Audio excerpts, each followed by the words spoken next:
Hello everyone. This is the last video on chapter 1. We discuss learning objective 4 in this chapter. So in this chapter, we focus on the shift away from risk measurement and management of the banks, particularly after the global financial crisis.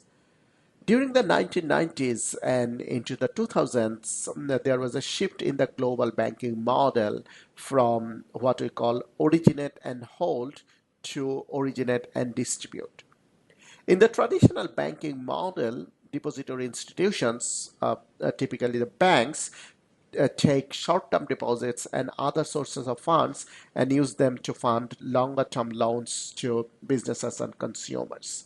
Depository institutions typically hold these loans to maturity and thus have an incentive to screen and monitor borrower activities even after a loan is made.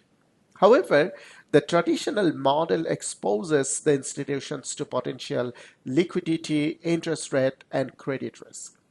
In an attempt to avoid these risk exposures and to generate improved risk-return trade-off, depository institutions globally have tended to shift their business towards more of an underwriting model in which they originate and warehouse loans and then quickly sell them.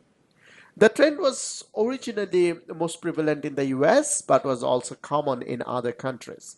However, Australian regulations prevented banks from engaging in this trend until the late 1990s and early 2000s.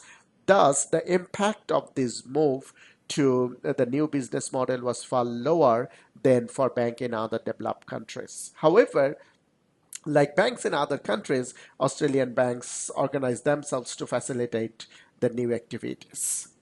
The originate and distribute model shifts risk from the balance sheet of the financial institutions to other parts of the financial system.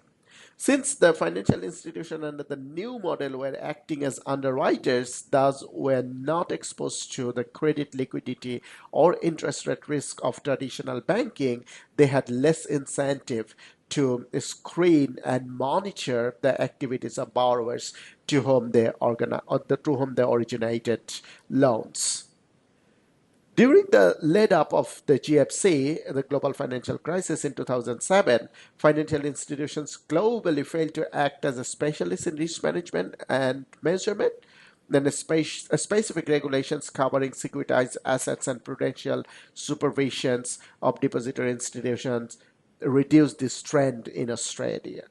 However, the impact of the failure of financial institutions to act as a specialist in risk management and measurement is potentially critical to any country's financial institutions and financial system as a whole. So that's the end of our discussion in chapter 1. Thank you very much.